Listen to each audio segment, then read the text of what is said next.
All right, all right, all right. Yes, it's your MTV refugee, peripheral visionary, and tour guide to the far side. Dez Dickerson with you here on Freak Out Friday. Gotta love Freak Out Friday. So, it's good to be here. Glad you're here with us this morning. The Freak Out Friday thing has kind of, become a Friday thing.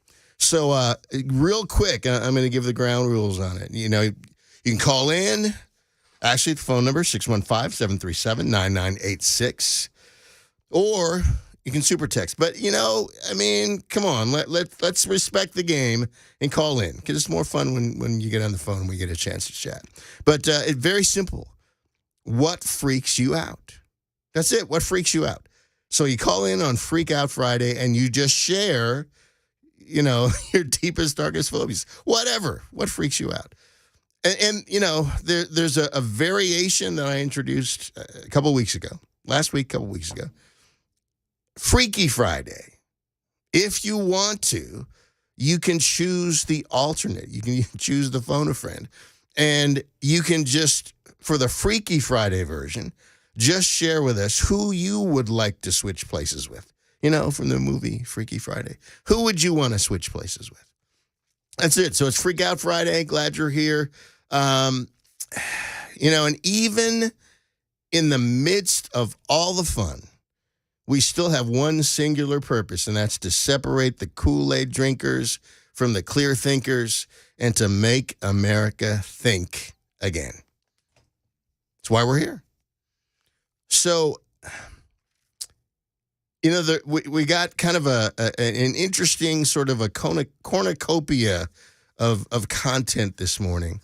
And there's something that kind of just came on the radar that at some point I'm going to be talking about the whole sort of Jill Scott anthem kerfluffle.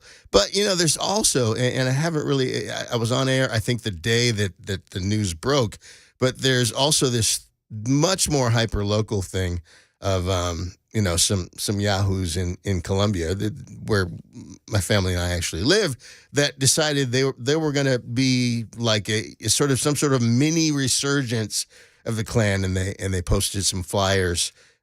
Sunday, they targeted 3 historically black churches, and we'll probably circle back to that as well. But we got some other stuff going on, and we're gonna have some fun today. So let's start out though with Rich Guy Fight Club update. How about that? So Rich Guy Fight Club, or, we might change it to Billionaire Fight Club. Still trying to decide on that. But, in the event that you've either been in a persistent vegetative state or you were, kidnapped by aliens on the 4th of July, or it would have to be before that, and therefore not aware of the fact that Elon Musk has challenged Mark Zuckerberg to a cage match. Which is now being promoted by UFC and probably KFC soon too. They should hop on the bandwagon. But yeah, that's the thing. That's actually happening. So, let that cartoon begin. It's going to be fun. But this thing it's heating up like a pizza oven. And you know what? Let me do this. I'm gonna pull up a little article here, and we're just gonna get ourselves a little bit of an update. So they are now saying it's serious business. That's the headline of this article in the Blaze. So, Meta CEO Mark Zuckerberg was photographed with 2 UFC, not one, but 2 UFC champions in what appeared to be a training session in Lake Tahoe. Zuckerberg has famously agreed to a fight with Twitter CEO Elon Musk, which is rumored to take place in the UFC octagon, according to UFC president Dana White. That's, as solid a source as you can get. The Facebook creator was pictured with UFC featherweight champion Alexander Volkanovski, I'm sure I'm pronouncing that correctly, from Australia, and UFC middleweight champion Israel Adesanya, that's got to be it, from New Zealand. Neither one of these guys, could be named Joe Williams or something, but in a dual post with the Kiwis Instagram page, a clever way to say he's from New Zealand. No fugazi with Mark. This is serious business, Adesanya wrote. Both fighters were in Las Vegas for UFC 290 just days before the photo was posted, where Volkanovski defended his title with a third-round KO, or TKO, rather. Adesanya, however, took center stage at the event in a dispute with a South African fighter as the two argued about who was the real African. Well, only in UFC. So Zuckerberg has famously won. Here's the thing. Zuckerberg has famously won a gold medal and a silver medal in jiu-jitsu tournaments in the Silicon Valley. I mean, how stiff can the competition be in Silicon Valley? I know that's highly presumptuous of me, and presumption is the lowest and least reliable form of information. It'd be one thing if it was like a jiu-jitsu tournament in, like the Bronx or something. But Silicon Valley, man, come on. Musk's training appears to be less formal, but he is on record telling comedian Joe Rogan in 2020 that he has experience in Taekwondo, karate, and judo. Musk is also training with UFC veterans as well. On June 27th, Musk replied to UFC Hall of Famer Georges St-Pierre, accepting an offer to train with the former champion. And he said, Elon Musk, I'm a huge fan of yours, and it would be an absolute honor to help you and be your trainer for the challenge against Zuckerberg. And Musk said, okay, let's do it. So they posted a photo together July 3rd, and it's Elon. Elon's actually a pretty big guy. He's like, in this photo, he's like, kind of like much larger than the other guys. Of course, they're in much better shape.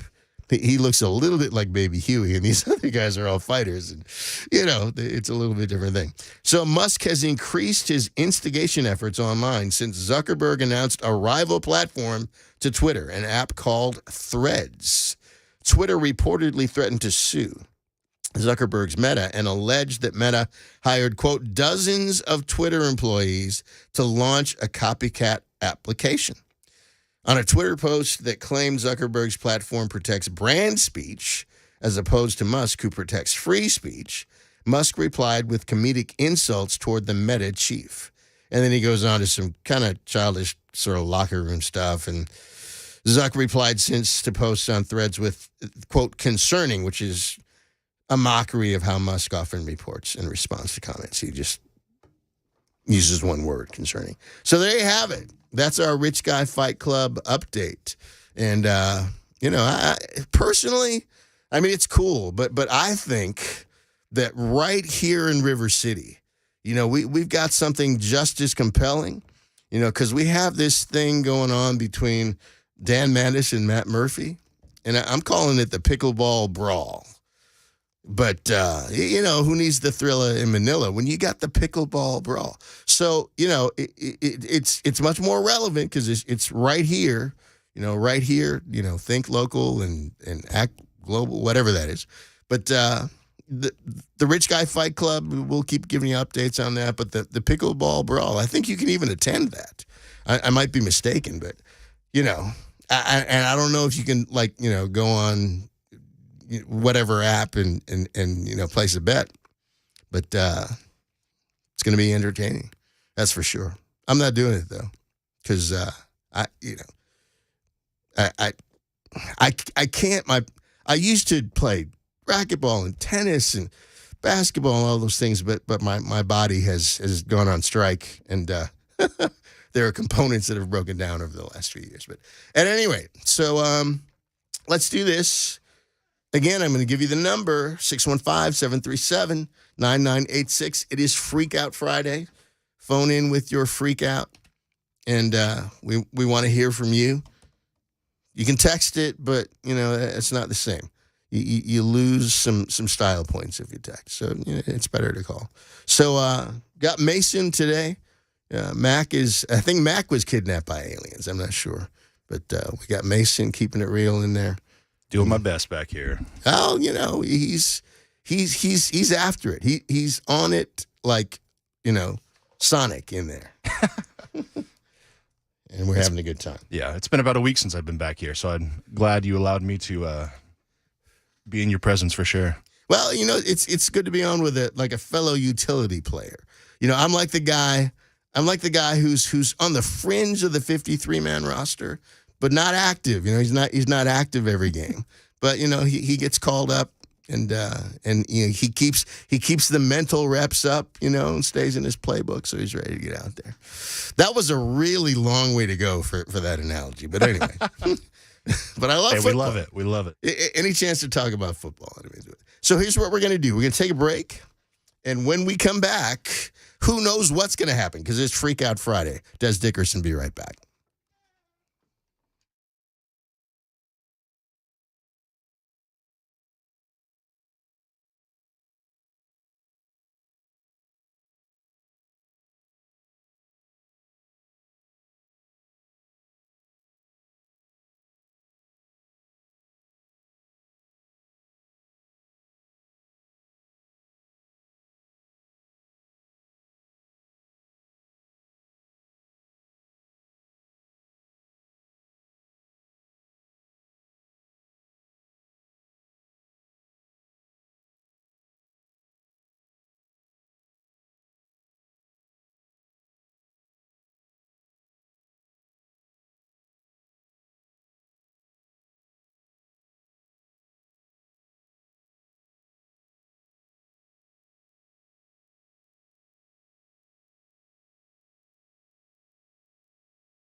I'm still here. I just like listening to this intro. We're just going to let it run.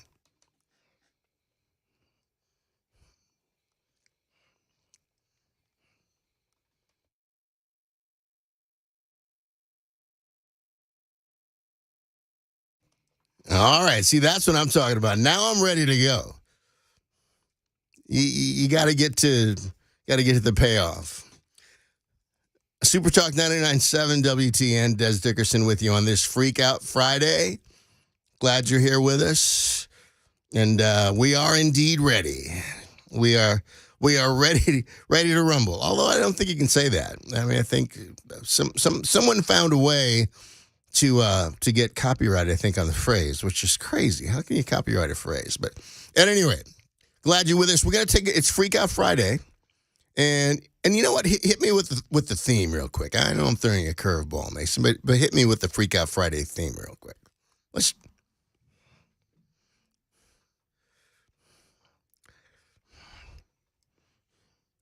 It's a great theme. I can't complain. Hey, you know what? I got to admit, it does give me Studio 54 flashbacks, though. Absolutely. I never had to stand in line at Studio, but I was there a few times before the whole thing imploded under the specter of, all sorts of scandals. But at any rate, it's Freak Out Friday. And we've got Larry in Nashville on hold to share with us his freak out on this Freak Out Friday. Larry, come on aboard. And glad you're with us. Larry, what do you got for us this morning? What freaks you out?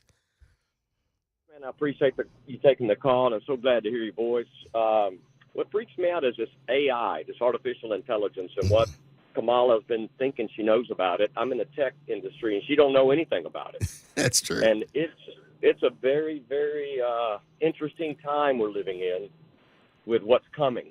And I just hope people that maybe they don't believe in the Bible. Maybe they need to get one, though. And they need to look at Revelation, and they need to talk about how this image of the beast is going to be able to speak. It'd be like, Ben Franklin, somebody coming back in time and looking at a Bluetooth speaker, wondering how the whole band get in that little box. Exactly. So that's freaky. If you start looking at it and thinking about it, it's kind of freaky. It freaks me out. So I'm just wanted to get your thoughts on that. And I just think people need to read about it, know about it, and understand what's coming. That's it. I totally agree, Larry. I totally agree. Thanks for sharing your thoughts, and thanks for calling in. Because here's the thing about AI. And I've said this before. People, have kind of gotten enamored kind of with the cutesy part, like, people and, little baby lion cubs or whatever. Oh, it's so cute. Hey, with AI, we can create pictures of people that don't exist. And, we can have, Chat GPT, write new Beatles songs that never exist. Okay, well, yeah, that part's fun. But let me remind us that the CEO of Google, in commenting on the AI that they themselves were developing, being asked the question, hey, didn't your AI teach itself a foreign language that no one actually programmed it to do? And then he made the statement, well, yeah, and we don't really understand how it works yet. Well, you're the ones that are responsible for it. What do you mean you don't know how it works yet? So for me, that's the freaky thing about it. It's because it's like, Terminator. It's that whole thing. So, and that's not alarmist because, I mean, we've already have instances where AI has kind of taken off on its own and done things that no one told it to do. So, at any rate, that's a freak out that a lot of people have, and it needs to go beyond just sort of some of the what I consider to be more the mundane aspects of what it is, what it does, so on. So, here's what we're gonna do, because I could keep riffing on AI, but I'm gonna pivot to something else.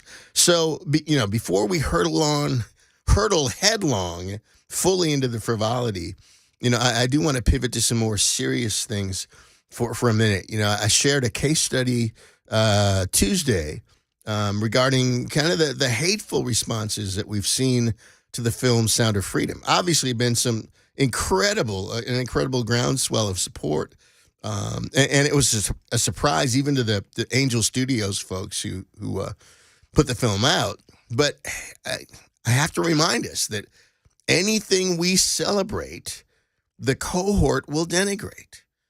Anything we celebrate, and the cohort. If you haven't listened to me before, I kind of avoid some of the familiar terms because the terms have been co-opted.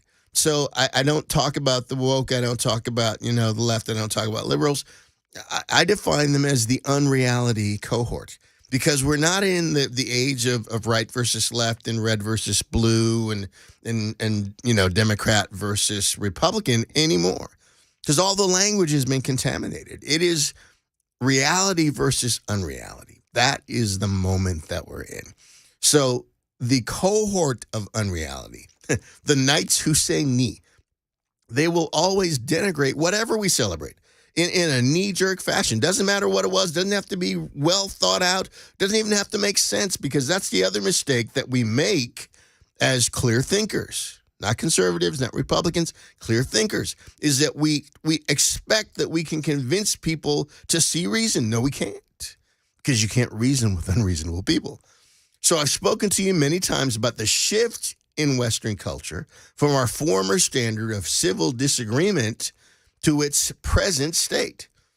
See, we went from a time when people disagreed without disowning or disavowing one another to this new status quo of mutually assured personal and societal destruction. It's not, well, I see your point, but I disagree with it. It's, I demonize and absolutely despise you because you don't think the same thing as I do. Well, if everybody thinks the same, nobody thinks. See, a few short years ago, we went from differing perspectives to different planets. So the old metrics, the old measurables of, again, left, right, red, blue, all that stuff, it's inapplicable and obsolete at this point. And that former paradigm of conservative versus liberal is now like attempting to use a map of London to find your way around Green Hills. It doesn't apply. It doesn't work. It doesn't matter. So we're using these once relevant concepts to navigate a massively altered landscape. We've gone from an ideological polarity to perceptual polarity. Unreality versus reality. Not conservative versus liberal, but clear thinkers versus the unreality cohort. So with that thought, going to send us to break. Dez Dickerson on Super Talk 99.7 WTN. See, that was AI just now. It's not me anymore. AI took over. No, we'll be right back.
It's Freaky Friday. Do you really want it? Actually, it's Freak Out Friday, but Freaky Friday if you want it to be. You need to call in. Share your freak out with us here on Freak Out Friday. And here's the other thing. If something in someone else's freak out resonates with you and you want to comment on that, or you have the same freak out, it's kind of an organic thing. It's kind of a self-replicating kind of a deal. So, yes. Whew. You need to get out your platform shoes and bell bottoms and get into that 70s disco vibe. Oh yeah. Chic. They definitely, carved out a space for themselves. So Freak Out Friday is always having a good time. There's some things that we kind of uncorked before we went to break that I'm going to pivot back to. But, I was saying, and I talk about this all the time. We've gone from this ideological polarity where, definite, distinctions between the ideologies of left and right. But we've gone beyond that. And now it's like this perceptual polarity.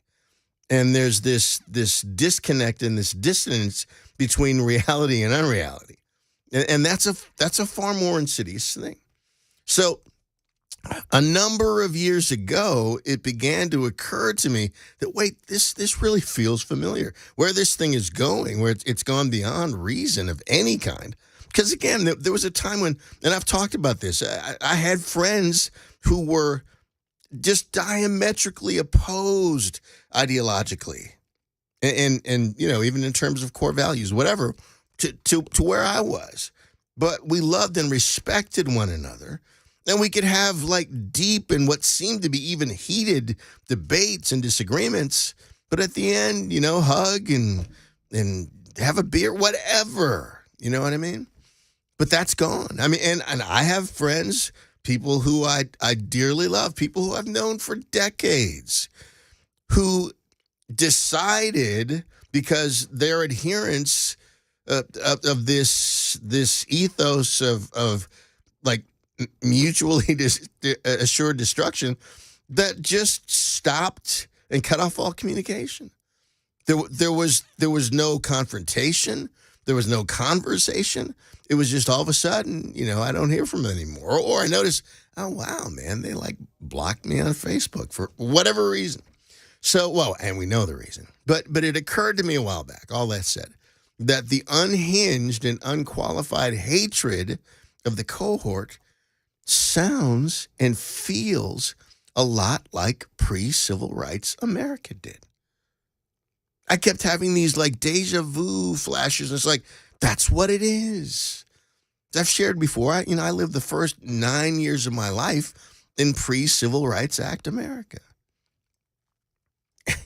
And there's a definite parallel between sort of this spirit, this ethos of the cohort and what it felt and looked like then. Those who hated did so on the basis of something that was both visceral and pathological. It wasn't rational. They thought it was, but it wasn't. There was no reasoning to be done because it was unreasoned and irrational. Because again, you can't reason with unreasonable people.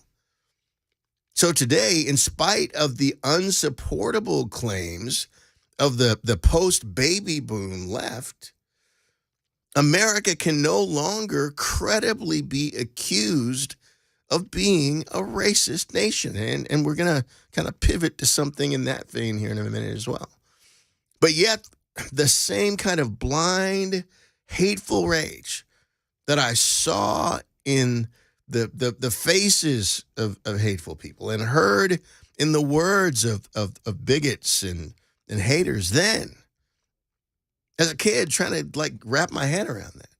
Back when, TV and life were both stark black and white. I see and hear that in the unreality cohort now. I hear the same just blind, irrational vitriol and see the same rage, the contorted rage in people's faces over things that they can't really even quantify. Have you ever, especially, if you're married, you've experienced this. If you haven't, one of you is going to shoot the other in their sleep. People who tell me, oh, we never fight. We've never had a crossword. Yeah, one of you is going to take the pillow and the 44 Magnum in the middle of the night. And I'm just saying, because there's no such thing as we don't fight unless there's something highly dysfunctional and questionable going on. But I digress. So with married people and with people that are just in close sort of covenantal relationship over time, could be business partners, could be whatever. But you can have these arguments that escalated from something and you don't even remember what it was that started it.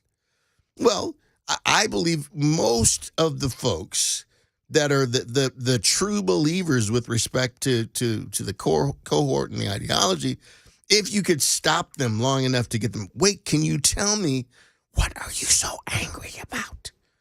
They can't really even explain it to you. And we see that's the issue. See, it went beyond that checkpoint, and the necessity to understand or explain was eliminated.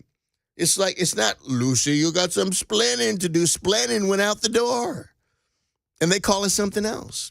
So, again, in spite of these unsupportable claims, because it amuses me, but at the same time angers me when, some 20-something wants to try to woke-splain, white privilege or racism to me. It's like, child, do you not understand that never mind. So it doesn't matter which subset of the cohort that we specify even. It doesn't matter if it's, media, academia, pop culture. And again, we're going to be pivoting to a pop culture example here in a minute.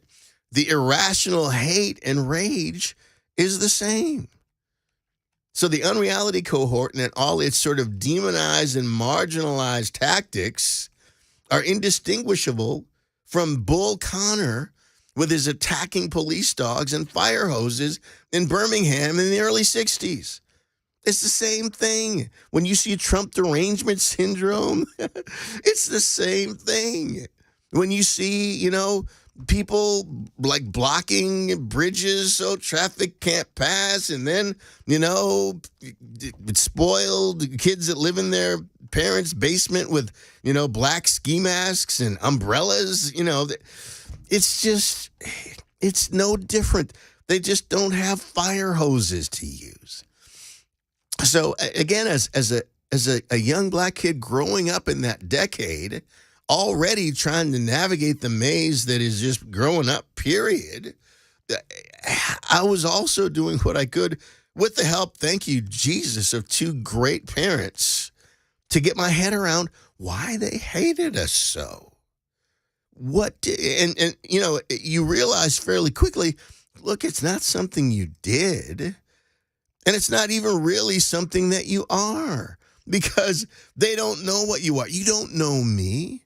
If you think based on the differential in the amount of melanin in my skin versus the amount of melanin in your skin, that there's somehow something tangible and objective that you can identify, well, clearly you're dissociative and you're lost, because it doesn't work that way.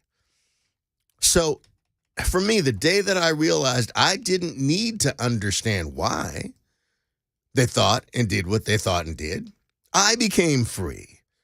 And I was a kid. I became free. I can tell you exactly when it was. My mom took me to get some shoes at a large department store in St. Paul, Minnesota, my hometown where I grew up. And we went to the shoe department, and we went and, we looked and we identified some stuff we wanted, and we waited to be waited on, and looked and tried to get people's attention, and, eventually wave, whatever, just got ignored. They would look right at us, look you right in the face with, recognizable derision, and walk away and serve somebody who didn't look like us.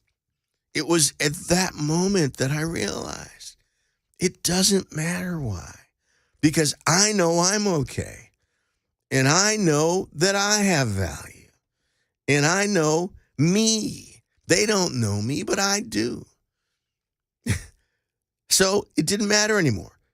It didn't matter whether or not I could use that fountain or use that restroom or sit at that lunch counter. It didn't matter. I just needed to know who I was and to resolve to never allow the pathologies of others to define me.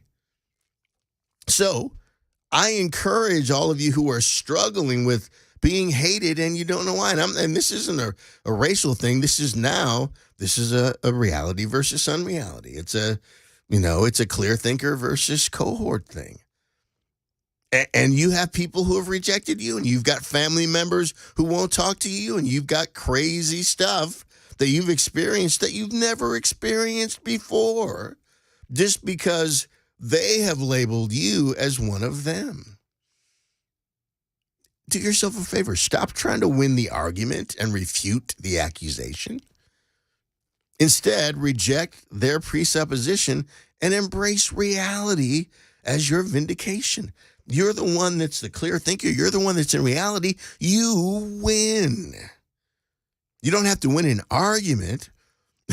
Just win reality, and you've got it. You can cue up "We Are the Champions" at that point in time.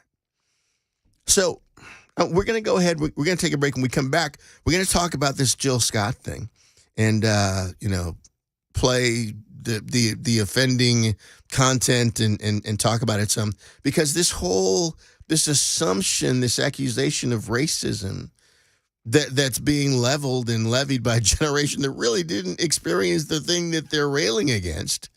That's one of the things it's a case study in what we're talking about. Super Talk 99.7 WTN.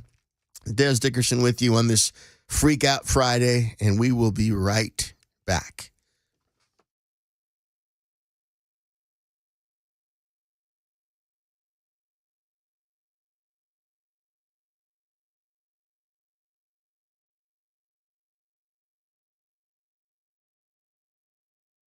A Roth IRA versus a traditional IRA. Which one should we do? A lot of people struggle over this particular decision. And I'll just give you a couple tools to figure out what might be better for you. Think about it this way. Let's say if I had $1,000 that I was thinking about investing, that was income, $1,000 of income. With an IRA, let's say that you're in a 30% tax bracket. Let's say there is such a thing. And you want to put this money in an IRA. You're going to save $300 in taxes. Now, if you go post-tax with like a Roth IRA, this is how much goes into the Roth IRA.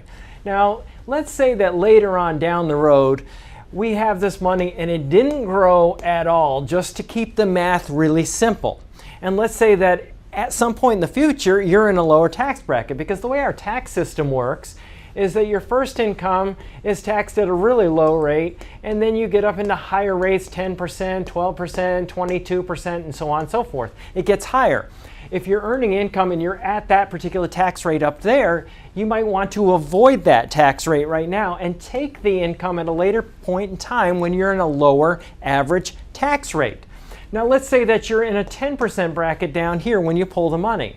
How much are you going to pay in taxes? 10% of $1,000 is $100. How much do you get to spend? $900. Well, even though I didn't have growth, I had growth because of the difference between my tax rate here and here. And that's the idea. That's one of the things that we look at. We look at Social Security taxation, income taxation, and a lot of factors that might drive you into higher or lower brackets in the future. If you want to learn more about our approach to investing and financial planning, go to paulwinkler.com and set up a free 15-minute phone call or call 615-851-1950.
Yeah, I love it. Band called Bitter Pills, by the way. Just find them on Spotify. Find them where you can. It's one of the great undiscovered treasures in rock and roll right now. So we've been talking about, we just took a dive into the parallel between sort of the current climate of blind hatred from the cohort and kind of where we came from earlier in our history. But there's a current thing. I talked about some of the pop culture sort of sources, and there's a thing that I alluded to earlier. Jill Scott, who's a singer and an actor. I think she's on some Nationwide commercials, whatever. But she's performing at a thing called the Essence Festival. The Essence Festival is a big urban music and urban culture festival, because every genre and every sort of affinity group has a festival. Homesteaders have festivals. All God's Cheering got a festival. So in performing at the festival, she did her version of the national anthem that we're going to play right here, just real quick before we have to go to break.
So you get the idea.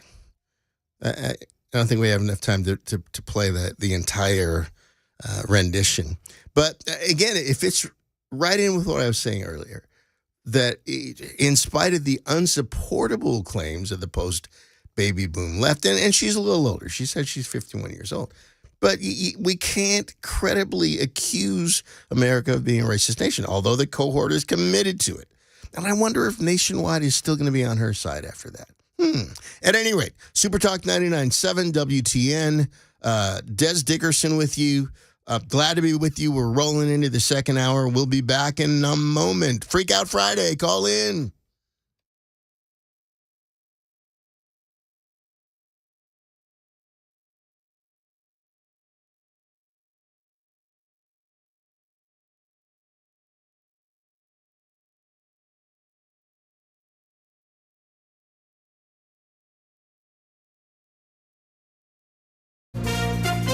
From ABC News, I'm Brian Clark. Heat advisories are covering more than 90 million people in the U.S. today. Health experts tell ABC News that continued exposure to high temperatures can have significant effects on mental health, impacting everything from decision-making to an increased propensity for violence. One area experiencing this heat is West Texas, and ABC's Jim Ryan has more. In a record book that dates back to 1887, El Paso has never seen so many consecutive days above 100. The previous record-holding heat wave baked the far west Texas city for 23 days in 1994. Well, yesterday was day number 28. Today shows no sign of a cool down. In fact, the El Paso forecast calls for daily highs above 100 for another week.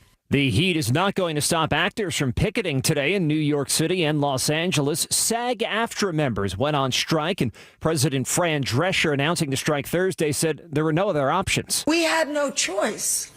We are the victims here. We are being victimized by a very greedy entity.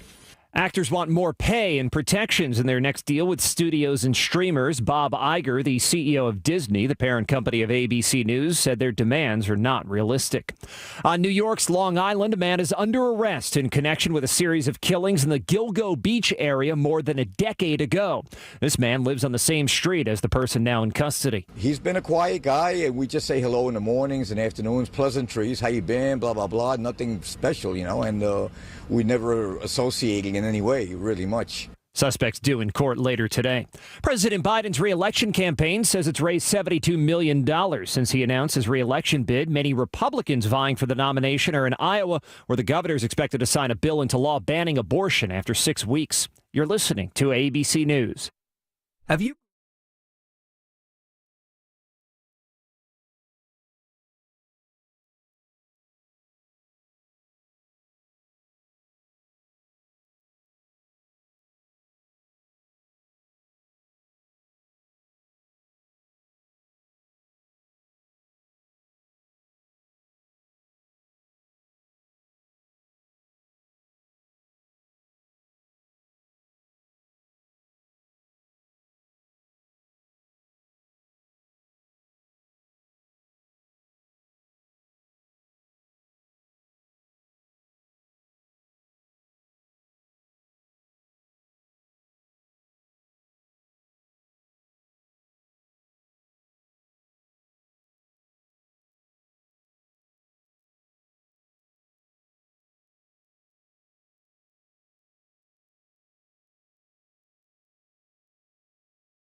All right.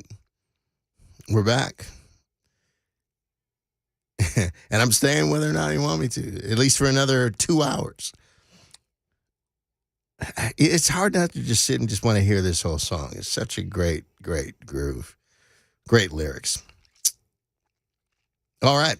So, hey, just a word on Freak Out Friday. If you're on hold, don't bail. Because, I may riff out on a rant for a minute and you may be on hold for a minute, but hang in there because I promise you I'll get to you. I promise. So we have been talking about just this whole Jill Scott thing, singer, actor. See, now you have to. Used to be that you called female thespians actresses and males actors, but now so you have to call everybody. It's like a variant of the whole pronoun thing. So we have to call Jill an actor now, even though really she's an actress. Let's just say that. And she does commercials. She was doing nationwide commercials, and it's going to be interesting to see if she continues to do so. She may have like cut her 2 or 3 or whatever, and that was the end of that contract anyway. But so in case you weren't able to hear, and we had to cut it short, and I apologize for that. But let me give you what some of the lyrics were in her version of the anthem. Oh, say can you see by the blood in the streets that this place doesn't smile on you, colored child, whose blood built this land with sweat and their hands, but will die in this place and your memory erased. Oh, say does this truth hold any weight? This is not the land of the free, but the home of the slaves. So, and again, it goes hand in glove with the point that I made. That there's this accusation leveled by the unreality cohort that America is this virulently racist, horrible, depraved nation. And that accusation cannot be credibly leveled at this point in history. And as I've said before, and I'll say again, yes, there were just hideous, horrible, insidious things that were done. Some of them I saw and witnessed with my own eyes. The worst of it came before me, and the people whose shoulders upon which I stand this very day. But this is ridiculous. So Fox News story goes on to say, Scott has previously said in an interview with Jamel Hill, who Jamel is another, that she has considered leaving America due to the racial climate and would look forward to a better education system. There are some things you don't have to deal with in other countries. We're looking at Holland. Oh yeah, Holland is the place that just had the dude win the Miss Universe thing or whatever. Well, there's a sane choice. The education is dope. The healthcare is dope. And they smoke a lot of dope, too. I don't know if you've ever been to Holland. Woo, they smoke everywhere. There's very few confines on your personality. There are confines on your personality here? If you want to go get some blank or buy some blank, ain't nobody tripping on you. I like the idea of people being able to be free as long as you're not harming anybody. See, here's the thing. It always amazes me when people talk about, the threat. Well, I thought about leaving this country because this country's so awful. Bye. But I'll drive you to the airport my doggone self. But that's never the issue. The issue is it's continuing to voice the false accusations, continuing to parrot the narrative. But the narrative is false. So, God bless her, God help her. But you heard the roar of the crowd, and that was an easy choir to sing that hymn to and know you're going to get an ovation. It's at the end of the day, the cohort more closely resembles this hooded racist specter that they say still exists today. And this is the way it always goes, the thing they accuse you of is the thing of which they themselves are guilty. So the cohort reminds me more of the old atmosphere and specter of a racially oppressive and racially divided America than what they're accusing now. Their accusation just there's no credible evidence of it. But again, it's reality versus unreality. They don't need evidence because they are the tribe of it is if we say it is. If we say it is, it is. That's the way it works because we say it works that way. And it'll work when we work it. Well, it's not working so much anymore. There's always been a segment of the populace that didn't buy in, but it's increasing. You know, there's an emperor's new clothes response going on right now, and folks are saying, wait a minute, the emperor is wearing nothing at all.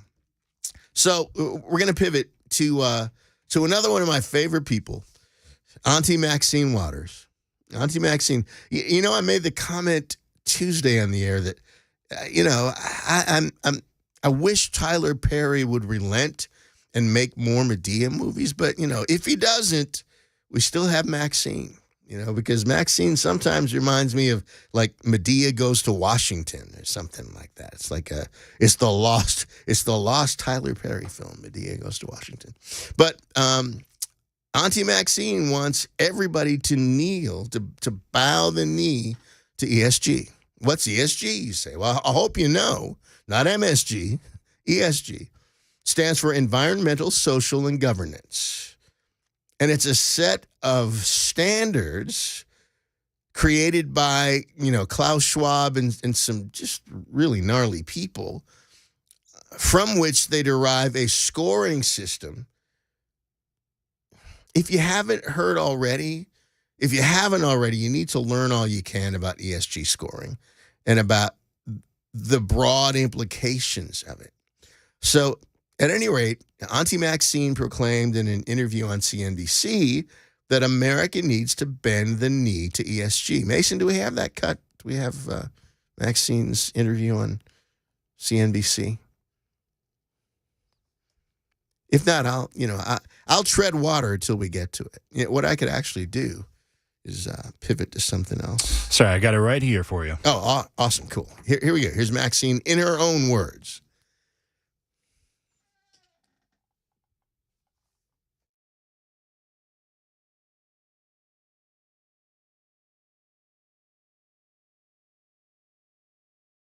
Evidently, she's miming. it was Maxine. Say, I got it. It's just not playing the audio for some reason here. If you want to, I hate when that happens. That's I all know, right. yeah. Let me know what's working. We'll pivot back. Let me figure out our technical issues here. There we go. So, instead, let me pull up an article and we'll just read because that's technology that we still have. You don't have to unplug me and plug me back in for that to work. So, let's find that here. So, and again, Maxine Waters, the fact that I think she's been in Congress for about 115 years. But if you're in the right district, you can just get reelected like ad nauseum in to infinity and beyond because of the fact that you preach the gospel that people want to hear and you can kind of, run your scam. So anyway, Daily Caller, Maxine Waters claims everyone has to get on board with woke investing to save this planet. There's always some point of urgency. We've got to save the planet. I love Obama's favorite thing was we can't just do nothing, to which my response was, why can't we? Because every time you do something, it doesn't end well. Or sometimes it just doesn't end. So anyway, the article goes on to say Democratic Rep.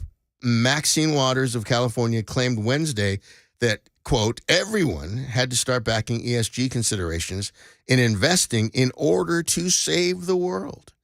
Quote, it's unfortunate because it's inevitable that everyone is going to have to participate in dealing with the environment crisis. That's the other thing. Never let a good crisis go to waste. Everybody's going to have to participate in dealing with it. Social activity, and of course, corporate governance. I don't know if Maxine even knows what governance means. However, and she goes on to say, and so even if these attempts to deny or to delay are taking place, and obviously they're referring directly to the DeSantis activity from a few days earlier. In the final analysis, we're going to have ESG. And that's the way it always is with the cohort. You're going to eat this porridge and like it. We're going to have this. We have to do this. and we know, and you don't, and for your own good, we're going to force this. Well, it's authoritarianism by any name. Waters said during an interview with Squawk on the Street. So she goes on to say, so yes, we're paying a lot of attention to it. We're going to fight back against these attempts to deny or destroy, again, referring to DeSantis, the whole idea of environmental, social, and governance. But we have to do it in order to save this planet. There's always this false urgency. We have to do it. So, well, wait a minute. What big red button is going to get hit that's going to blow us up like the Death Star? Can you show me the proof of that? Okay, we have solved our technical difficulties. Let's hear Maxine in her own words.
Yeah, you know what? We'll cut it right there because she goes on to talk about transparency.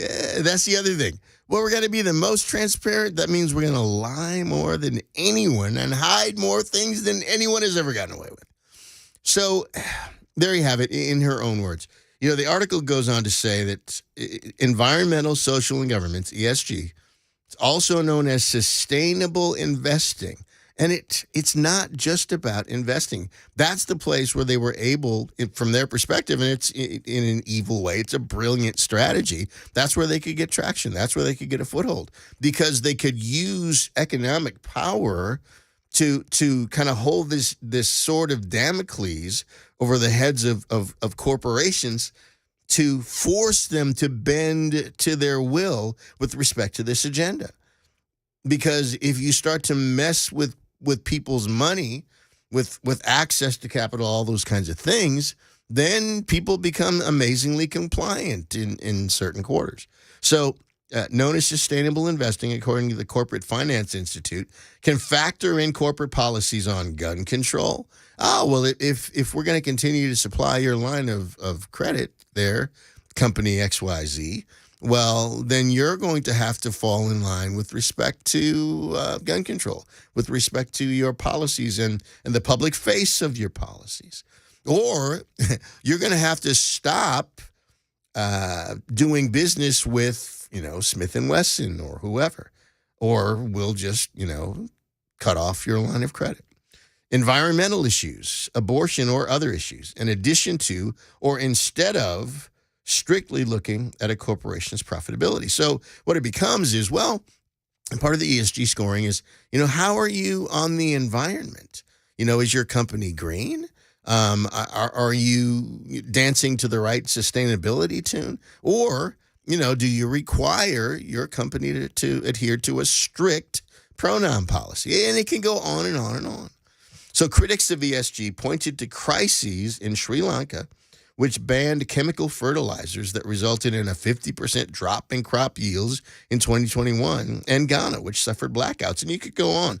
Anywhere these leftist, socialist philosophies are codified, anytime they try to turn the pathology into a pathocracy, you get Venezuela, you get disaster, you get, impending doom and mushroom clouds on the horizon.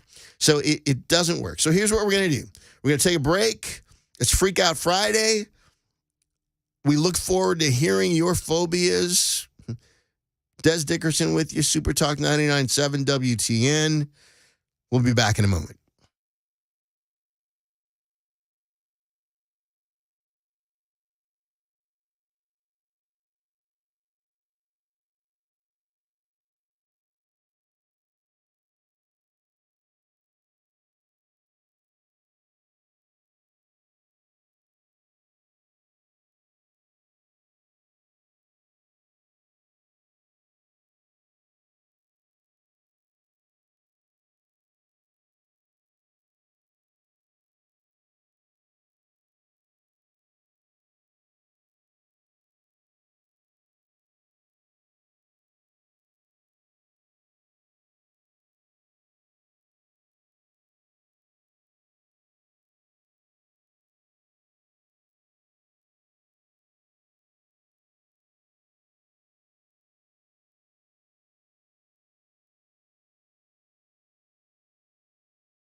Freak Out Friday, Super Talk 99.7, WTN. So here's the deal. Yeah, you might want to duck that, Mason, because there's some there's some potty mouth coming up there. 615-737-9986. It's Freak Out Friday. That's it. When you hear that music, you know it's on like Donkey Kong. You know, and we watched, for the second time, we watched the Mario Brothers movie again the other night. It's really cool. You know? Yeah, I think it's a fun movie. It really is. And the people that made the movie, everybody, like the cast of thousands that made the movie are so, like, passionate about it that it couldn't help but be great. But anyway, so if you haven't seen it, check it out. So, Freak Out Friday. You know what? It looks like, sometimes, you know, when I start to wax eloquent, people get tired of holding, but it looks like someone is holding now, possibly. If not, we'll come back to him. So, and you know what? This occurred to me during the break. The founders would be turning in their graves, if they're in them, about there being a necessity to have a free speech movement. Well, they put it in the Constitution. They pledged their lives, their fortunes, their sacred honors for the sake of ensuring it. But now we have to have a movement to restore it. It's crazy. At any rate, we have Andrew in Nashville on the line here on Freak Out Friday. And Andrew, hey, how you doing? Thanks for coming on. How you doing? I'm doing well. What do you got in your mind? Well, before my freak out, I wanted to commiserate with you. You know, I am a Caucasian, but I have made it a life point to spend time in areas where I am the minority to gain perspective. And it's been extremely helpful. I've been in environments where I was the only Caucasian for months at a time. And I understand what it's like to an extent. I haven't been in your shoes, but I do understand. And I think that Caucasians, as we live in a predominantly Caucasian country, should experience what it's like to be a minority. It's an interesting point, because I think that one of the things, because again, the left distorts things, the cohort distorts things. But one of those distortions is the idea of white privilege. It's really not privilege, but there is a condition of human nature where things aren't real unless and until they're real to us. So if I'm part of a majority sort of cohort, to again, overuse that word, there are things that I will not have experienced unless I go out of my way, out of my comfort zone to do so. So the accusation of white privilege is false. Now, with any group, with any majority group, are we prone to a malaise because there are things that we never have to deal with? Well, yes, but it's human nature. It's not white. It's not black. It's not any color. In fact, the only color of privilege in this country is green, if we're going to be brutally honest about it. But anyway, Andrew, what's your freak out today? My freak out is that our culture exchanges freely lies for truth, and I know that is biblical, but it's just so funny how we're seeing it played out, that people only pay attention to the drama and the lie, and then months or weeks or days later, the truth comes out, and there's no illumination. It's we've gotten so accustomed to only appealing to the lie that the truth becomes nullified and dark, and that we become just deluded on what the truth actually is. And I'm constantly reminded of what Pilate asked Jesus, you know, and are we getting to that same point? And I hope so, that it's easy picking to tell somebody what the actual truth is from the Word. And that's such a great point, Andrew. Thanks for calling in and sharing that with us.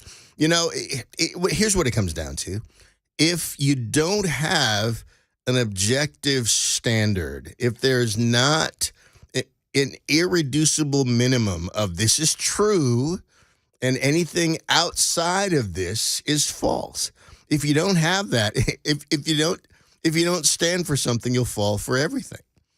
And in a nutshell, I mean, that is, in this hour of reality versus unreality, more and more that's where we are. Because if you believe that, hey, it's true because I saw it on TikTok, it's true because I saw it online, It's true because I heard somebody say it on CNN. That's not an objective standard of truth or reality, because truth and reality are actually synonymous. They're like water and wet. I can't deal in untruth and still be grounded in reality. It's not possible. So at any rate, again, a great point. Joe, is this right? Is Joe in Kansas? Are we in Kansas anymore, Joe? But we want to hear what Joe has to say today. Joe, thanks for calling in. Thanks for joining us. What do you have on your mind? Well, hey, Dez, how are you doing today? I'm doing well. How about you? Man, I'm just trucking it up over here. I run a lot of miles. I'm out of Tennessee, but I'm everywhere all the time. So I guess the freak out is that, dude, I mean, I really enjoy your part of the program when I get to hear you. I love all the guys. I've been listening for years. I used to run back and forth out of Alabama, hauling wood up to Nashville and Clarksville, and so I caught you guys. I listened to them all hours of the day and night, and I'd usually do it on my phone, and because I can't always pick it up on the radio. But Gotcha. The black-white conversation, man, it's got to stop. We're all human beings. If you hold your hand up to a black piece of paper, you're not black, and if I hold my hand up to a white piece of paper, I'm not white. We're all men of color. And we all serve, well, not all of us, I guess, but those who choose to serve Jesus as our Savior. But the guy that was just speaking about the majority of our country needs to be subjected to what the minority's gone through. Some white people have been subjected to that. I was in one of the very last integrated schools in Tipton County, Tennessee, just north of Memphis over there. They took some of the junior high kids from the all-white school and put them in the all-black school, and some of the black kids and put them in the white school. And, we weren't accepted. I mean, I was on a bus there was only 6 kids from my neighborhood that rode that bus. Everybody else that lived in the neighborhood I lived in after my father retired from the military, they sent their children to private schools because they weren't going to have that at the time. And it was a very big part of some of our youth. And but we weren't accepted at the all-black school. I mean, we didn't know what was going on, or why there was such conflict on both sides of the fence, whether it was the adults or the kids, and we were just sitting there. Well, we just came to school to get lunch and do our homework and go home. You know, it wasn't. And Joe, that's what kids do. And I hate to break in, but we're up against a hard break. But that's a hugely important point, that bias is bias. And what the difference is, are you on the receiving end or are you on the giving end? And the idea that, you know, there's a superiority on one side of the ledger and an inferiority on the other side of the ledger, and that is the lie. And I just want to encourage people, you know, one of the weapons of the cohort is white guilt, to try to make you feel bad, as though, you know, flipping the script. Yes, black people were. It was codified. The inferiority message was codified, but now the cohorts tried to flip it around to make you feel bad, and especially if you are a white heterosexual Christian male, my goodness, they put you at the bottom of the food chain. But it's all a lie. So we're going to take a break. Super Talk 99.7 WTN. Dez Dickerson along with you today here on Freak Out Friday, getting some good stuff. You know, we're getting deep in the freak out gene pool. We'll be right back.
All right, Super Talk 99.7 WTN on a Freak Out Friday. Dez Dickerson with you, taking you into the weekend. In some cases, there are people that kind of work on the weekend or work through the weekend. So not everybody's working for the weekend, in spite of what Loverboy said back in the 80s. But we're glad you're with us. I'm going to jump back in and kind of wrap up the thought on the ESG policies and the latest madness from Auntie Maxine Waters. So just to kind of get a little bit kind of deeper into the Kool-Aid, ESG policies are really just the cohort's latest tool to advance the ideology, again, taking the pathology and metastasizing it into a pathocracy. And implementing it in American society just simply by co-opting business and financial institutions, which at this point in time understand that the greatest peril that you face as free people and clear thinkers is not so much government anymore, although it would seem to be so, but it's really the coalition and the blurring of the line between governance and the financial ecosystem, the financial institutions, and those who control the levers of power in those ecosystems. So it's an insidious ploy, really, to transform corporations into social justice operatives that support the cohort's crusade to redefine reality, because that's what it comes back to. It's reality versus unreality. And if you can get enough people on the disoriented express riding that unreality train, well, now, and think about it, historically, whenever any contingency, any constituency has been able to pull that off in a society, Nazi Germany obviously comes to mind as the most blatant example. I mean, that used to freak me out as a kid. How could that happen? How can one man and a handful of people who support that man take an entire nation of presumably sane people and turn it into this cauldron of evil? Well, this is how you do it. You have to commandeer and hijack the language so that you can redefine reality and get people marching to the drum of your template of unreality. Flip things on their ear, take dark and turn it light, take lies and call them truth, and there you go. You're off and running. You have the framework. So ESG works to mandate ideological considerations in banking and investments, and it fundamentally changes the free market as we know, because the free market's no longer free. Corporate decisions are no longer made by the combination of the shareholders, the voice of the shareholders, and the voice of the people, the voice of the marketplace. The market makes decisions. The market, the free market, in the form of people voting with their money, they choose winners and losers. That's the way the system works, and it works brilliantly. And it's the greatest system ever devised by man on this planet. But rather than that, ESG works to mandate ideological considerations. So rather than shareholders and consumers having the power and the primary influence over the free market, government, or really governance, financial, corporate entities, and unelected bureaucrats do. Klaus Schwab, who elected Klaus Schwab? Can somebody tell me? So ESG has the potential of being more draconian, this is the important thing for us to understand, and more oppressive than climate religion or, forced gender and sexual ideology. Or, a more recent example, affirmative action. Awesome that there's been a decision rendered that breaks that chokehold of affirmative action. But understand that this has the potential to be far more, again, draconian, oppressive, and more far-reaching, more pervasive than affirmative action ever was. It's potentially the single most comprehensive means of proliferating and enabling the pathocracy in the whole neo-progressive arsenal. more than anything they've ever had, more than messing with voting machines, more than networks full of people, ABC and NBC, reading off the same talking points and getting the same, more than any of that. So with it, an unelected authoritarian cabal can control your ability to qualify for credit, to access banking services, even to buy and sell eventually. So control can be exerted over every conceivable aspect of life. Right now, the implementation of it has considerable traction in the corporate sector. Like I said earlier, they can dangle the Damocles sword over the heads of people there more effectively. But understand that the infrastructure and inroads into individual ESG scoring is already in place. And in some places, it's already been implemented. People are feeling the squeeze of, well, have you installed solar panels at your house? Oh, I'm sorry, Mr. Wilson, we're not going to give you the loan. That's the trajectory. That's where it's headed. So it's a Democrat Party unreality cohort globalist fever dream, ESG. And Medea, I mean Maxine Waters, says you need to comply. Let me just give you a hint. Anything Maxine says we need to do, we probably need to do the opposite. So here's what we're going to do. We got one Freak Out Friday caller on the line. We're gonna take a call from Jim in Manchester, and we're gonna do that before we go to break. Jim, are you with us? What have you got for us?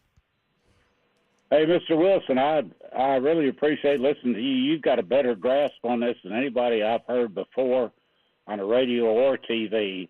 This Maxine Waters, ESG, they're pushing environmental. It's like back when Al Gore was pushing it. The Democrats have been doing this for a long time.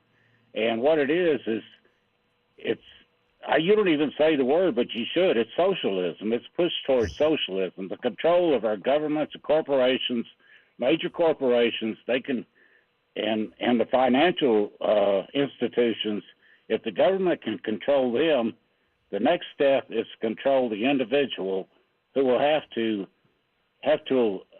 adhere to the regulations of the corporations and the financial institutions. And this puts the central government in control of our lives, what we do, what we buy, where we go. But the word is socialism. I haven't heard you say that. I'm disappointed. But you have a better grasp of this than anybody. Well, I appreciate that. Thank you. And there's a reason that I don't use the word.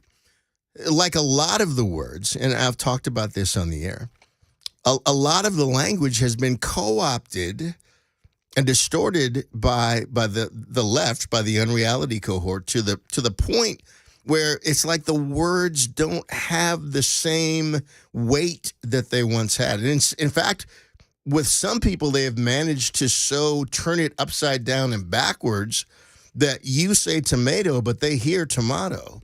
With socialism, they came completely out of the closet. There are so many in the Democrat Party who openly call themselves socialist. And Maxine Waters was one of the first to do it. Maxine Waters did it during the George W. Bush administration. Openly called herself a socialist. So that's one of the reasons I don't use the word, because you use the word socialism and 18 people will hear 18 different things. But here's what I am saying and continue to say and will continue to say. What they're after, what the cohort is after, and you touched on this, is centralized control. It's authoritarian more than anything. Sometimes we don't look at socialism as being authoritarian, but that's exactly what it is. Well, anytime you're dealing with the objective of enforcing unreality on a people, you have to do so by authoritarian means. There's no other way to do it. You're going to either get people to comply against their own self-interests and even common sense, or you're going to get them to do so at the point of a sword. That's the way it always ends up. So yeah, Jim, you're right. I don't use the word socialism, but if it walks like a duck and quacks like a duck and swims like a duck, it's a duck. If it walks like socialism and quacks like socialism and so on, well, then clearly that's what it is.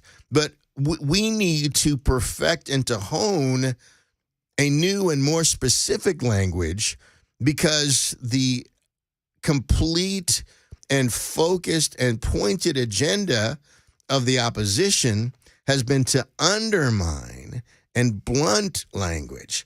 And that's one of the battlefronts that we've lost on pitifully as clear thinkers, but no more. That's going to change. Right here on Super Talk 99.7 WTN, Dez Dickerson with you on Freak Out Friday. We look forward to hearing from more of you. We'll be back in just a moment.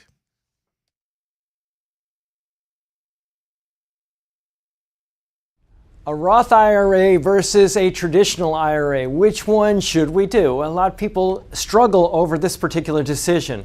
And I'll just give you a couple tools to figure out what might be better for you.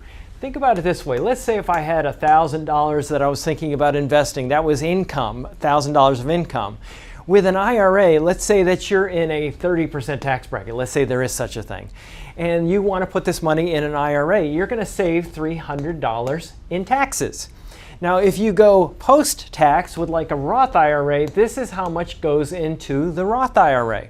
Now, let's say that later on down the road, we have this money and it didn't grow at all, just to keep the math really simple. And let's say that at some point in the future, you're in a lower tax bracket, because the way our tax system works is that your first income is taxed at a really low rate, and then you get up into higher rates, 10%, 12%, 22%, and so on and so forth. It gets higher. If you're earning income and you're at that particular tax rate up there, you might want to avoid that tax rate right now and take the income at a later point in time when you're in a lower average tax rate. Now let's say that you're in a 10% bracket down here when you pull the money. How much are you going to pay in taxes? 10% of $1,000 is $100. How much do you get to spend? $900. Well, even though I didn't have growth, I had growth because of the difference between my tax rate here and here. And that's the idea. That's one of the things that we look at. We look at Social Security taxation, income taxation, and a lot of factors that might drive you into higher or lower brackets in the future. If you want to learn more about our approach to investing and financial planning, go to paulwinkler.com and set up a free 15-minute phone call, or call 615-851-1950.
Well, clearly, some of you are not okay today either, but I love this song. So, if you wanted honesty, you're in the right place. So you can, just want to remind you, you can watch the radio show on YouTube, which seems counterintuitive, doesn't it? Watching radio, doesn't that seem counterintuitive? But you can watch it on YouTube, on Facebook, Twitter, your Ring doorbell, 997WTN.com. And I've shared this before. You know, my personal freak out that I'd shared on the very first Freak Out Friday is being watched while I'm just sitting here talking.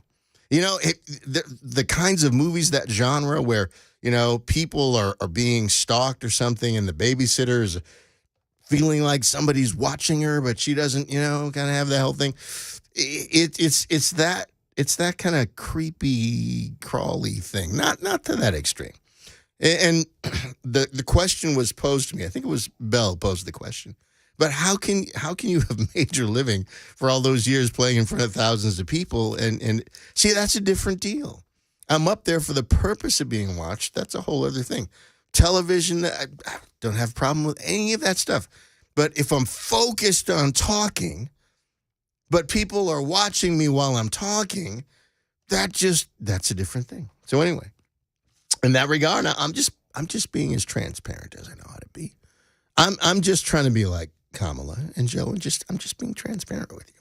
So we just got a minute here. I'm going to pivot to something, and it is still Freak Out Friday, so you can call in Super Talk 615-737-9986. You can also use the Super Text line and go that route. But we're gonna pivot to something because there's some things.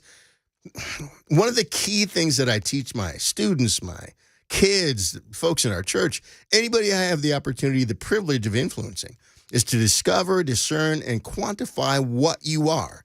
Then give everything you have to doing what you are. And I'm not talking about some subjective feeling or identifying this or that, because that's unreality. What I'm saying is calling always leaves clues.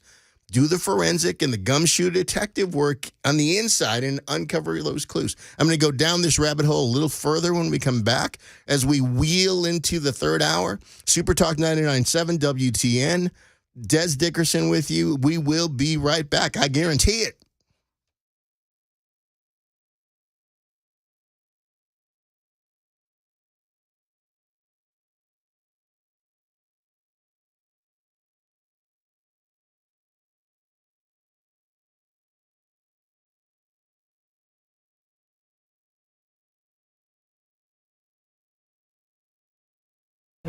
I'm Michelle Franzen.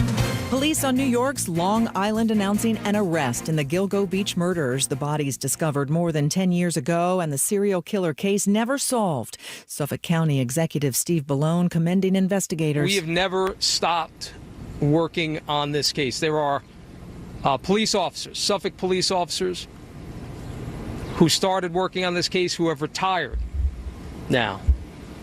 But their efforts, their dedication, it has never stopped. Authorities focusing on a home in Massapequa Park. A source close to the investigation tells ABC News the suspect expected to appear in court later today. No relief in sight from the searing triple-digit temperatures.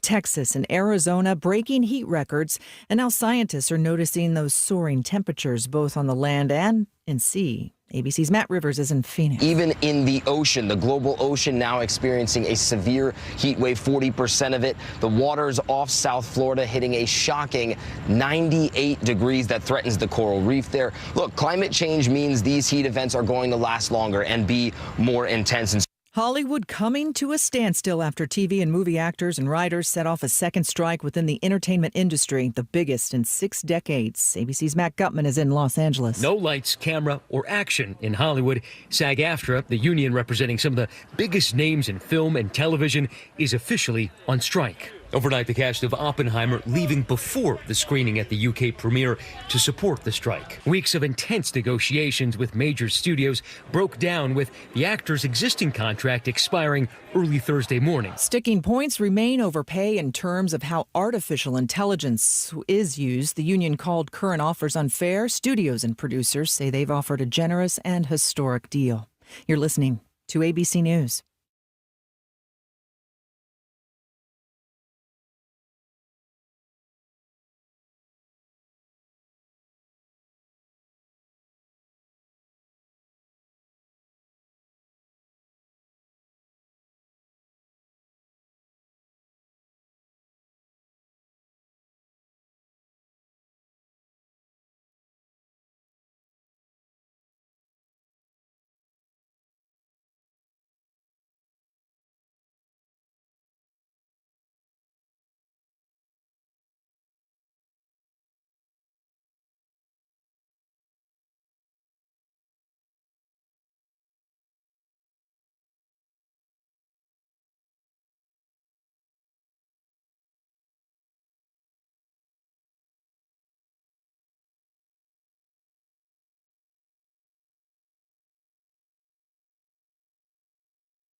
All right, it's the third hour.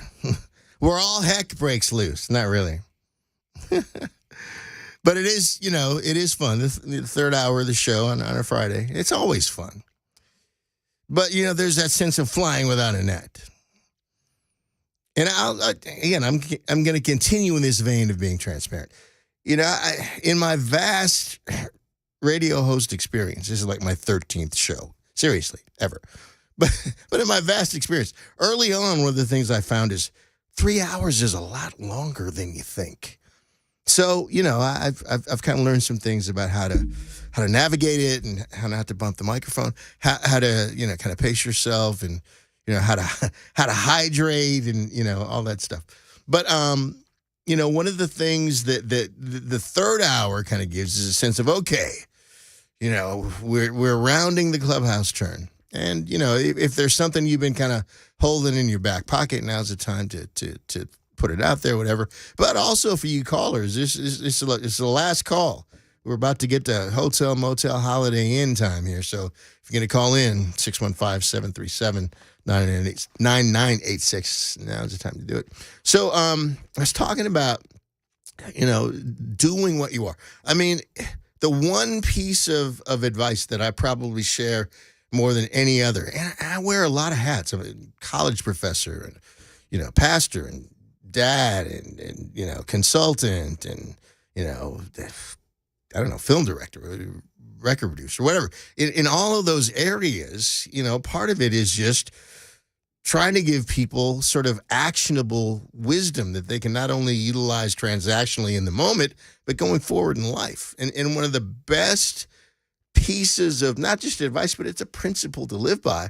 It's find out what you are and then just go do what you are. People say, well, if you do what you love, you'll never work a day in your life. Well, that's really not true, because you really have to kind of, in order to do what you love, you're going to have to learn to do what you hate to be able to earn the right to do what you love. The key is in doing what you are.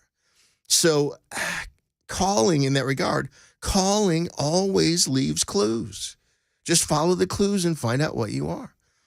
So one of the things that I've come to understand in my own life about myself, about what I am, is that, among other things, I'm here to say what other people are thinking, but either can't fully put their finger on it, or they don't want to say. Either they don't want to say it because they're afraid to say it. They don't want to say it because they don't want to offend anybody. They don't want to say it because they don't want people to like get upset, whatever the case might be. But just understand, I'm here for you. I'm here to say those things, and you're welcome. So sometimes it's because what needs to be said makes people uncomfortable. But that's okay, because sometimes, and I believe that God does this, sometimes he'll mess with your comfort zone. He'll offend your mind in order to reveal your heart. And again, you don't have to believe what I believe. We talked about that earlier. It's not a matter of being, offended or in some way intimidated by what other people do or don't believe. You can believe what you want to believe. Hey, this is the land of the free and the home of the brave. You have the right to remain stupid if you want to. Everything you say can and will be used against you at some point. But sometimes it's because it makes people uncomfortable. Other times it's because people's vested interests blind them to what needs to be said. Sometimes they really know, but they're benefiting, so they're not going to say anything. See, I have found that I can't not say it. That's bad grammar, but it's really good truth. I can't not say it. I would rather be an agent of discomfort than deny my own purpose. And I've acted against what seemingly would be my own self-interest or best interest many, many times in a broad variety of ways. Sometimes people ask me, well, why did you leave Prince? Why in the world that level of fame, that level of access, the money, the notoriety, why would you leave? And the answer is simple, because I knew I wasn't supposed to be there anymore. Because it was about me getting on with doing what I was. And in that particular milieu at that time, it was clear that wasn't going to be possible anymore. And more people wanted me to be, Prince clone number one.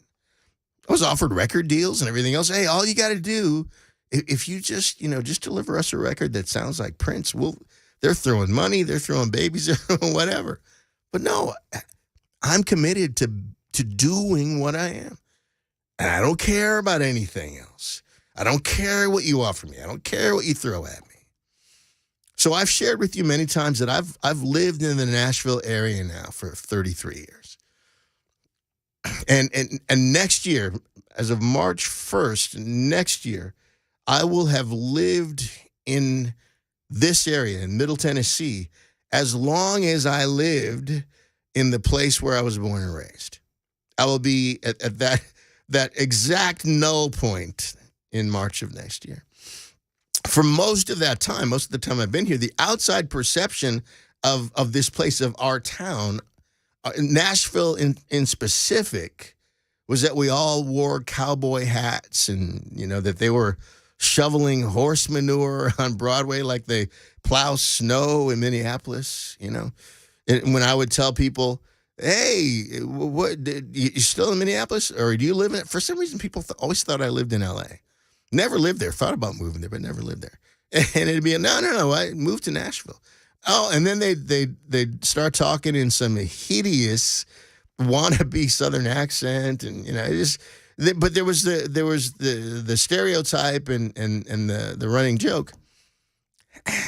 And along with that, though, because that, I would just kind of laugh that off, and I think, yeah, doorknob. Not really. Oh, maybe. But along with that, some folks here, some folks in this town, especially in the music business, they had kind of like Mayberry syndrome, that we weren't as cool as the kids in Mount Pilot. You know what I mean? Mayberry and Mount Pilot. Got to go to Mount Pilot to do anything, fun. So there was a mass inferiority complex. Not everybody had it, but a lot of people did. There was a mass inferiority complex driving a felt need to be at the cool kids table. Now, the more the folks realized that this was a special place, like no other place in the country. There were a lot of folks that understood that 30-something years ago. And more, people that were here way before I was. And what I came to understand was the uniqueness of this place, and that there wasn't anywhere else with the combination of elements that were present here. You had the music business, and you had, book publishing and music publishing, and you had great food, and you had great people, and it was just a different thing here. Totally different thing here. So here's what I'm going to do. I'm going to take a call real quick, and I'm going to pivot back to this, though, after the break, and we're gonna ride this horse out to the end of the show, because I'm going somewhere with this. Stay with me, because I'm going somewhere. But we got Glenn in Lewisburg on hold. Glenn, come aboard. What do you have for us? Glenn, you there? Oh, Glenn. Hello. Hey, how you doing? Yes. Good, man.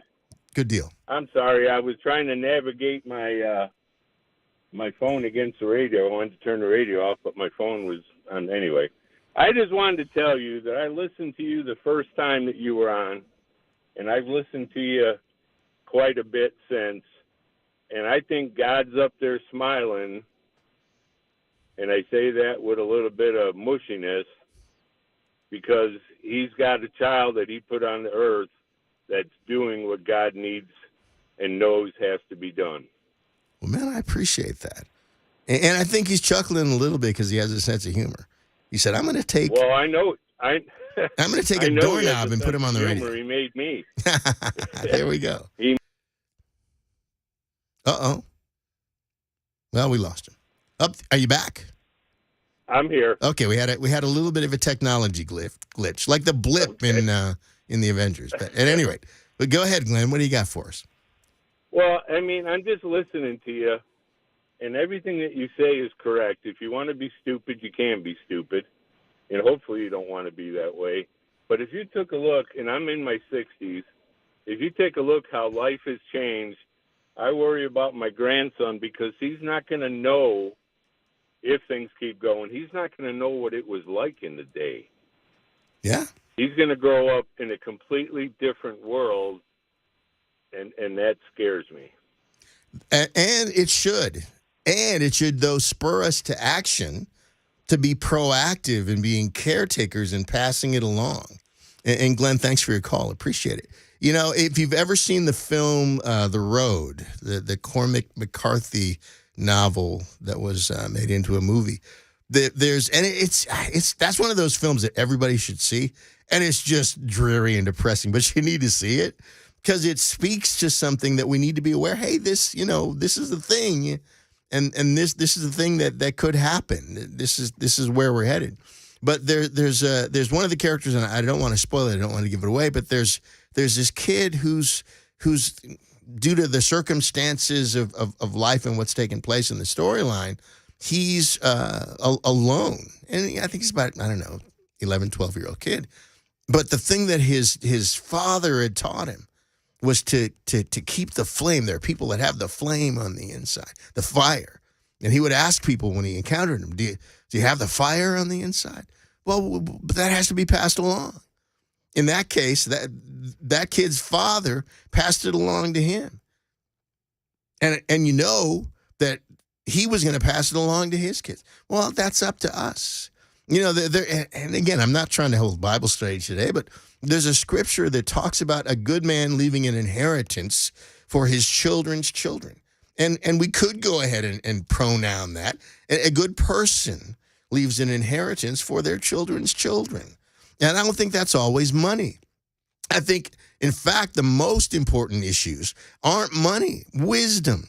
Wisdom is a coefficient of time. I don't care how bright your kids are, and I'm thankful. I have bright kids ranging from 9 years old to 36 years old.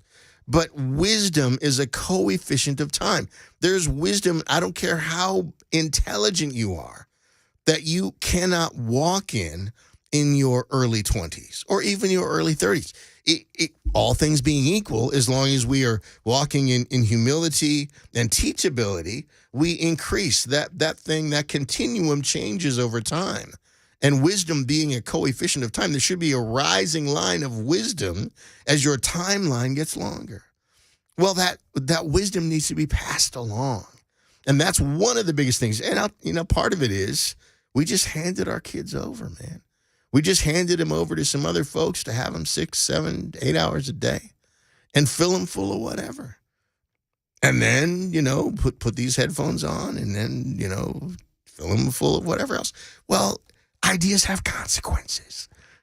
So anyway, I could do a whole show on this, but I appreciate the call. And it's important for us to not enter into victimology regarding these things. Like we're standing in front of a bus and we're about to get hit. You can do something. In fact, if enough of us kind of get our Superman on, we can stop the bus. We can do that. And we need to do that. So at any rate, speaking about Nashville, for a long time,